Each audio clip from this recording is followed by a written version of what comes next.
We are well aware of the concepts of Tumah and Tahara, how a person's body can become contaminated. And the Torah restricts them from going into the Beis HaMikdash, from making contact, and certainly eating holy foods until they first purify themselves by immersing inside of a mikvah. But the truth is that ascending from a mikvah, that itself does not completely purify a person. The Gemara tells us about the complexity of a Tvul Yom.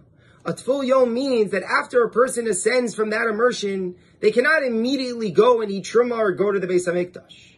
Only once an entire day passes, and it's the next day after they have gone to the mikvah, only on that next day are they allowed to be considered fully pure and go and resume to eat holy foods.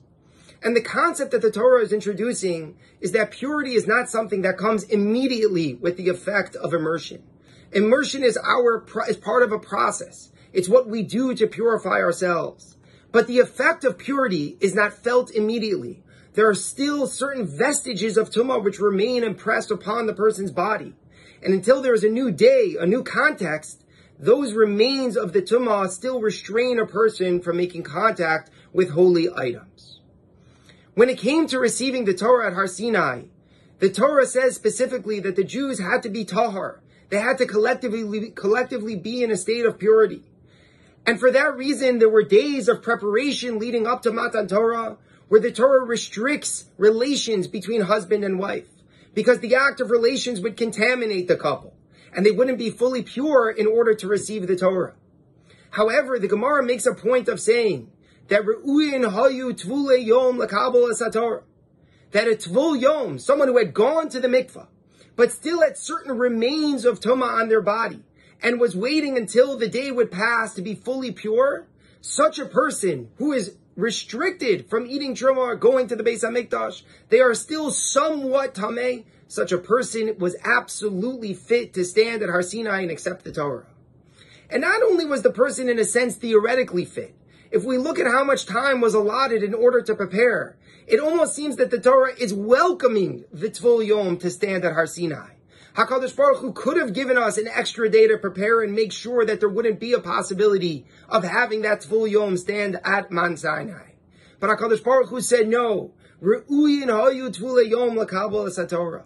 That would be just fine if a Tvul Yom would be at Har Sinai and you would accept the Torah in that complex state of mixture of purity and impurity together. That would be just fine.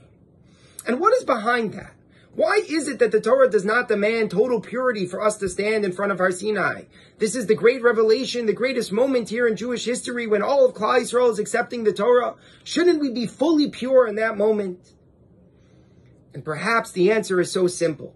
The answer is that somehow a human being is not given the task to be fully pure.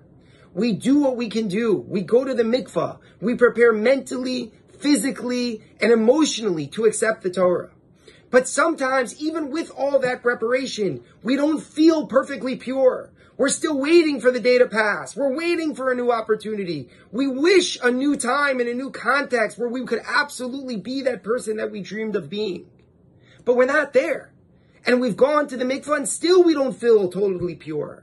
And we come into Shavuos and with a certain insecurity, we wonder to ourselves, am I the person that God wants to give the Torah to? And HaKadosh Baruch Hu sends us the answer. Absolutely. Let's keep this message going into Shavuos. Let's do what we can do to try to prepare.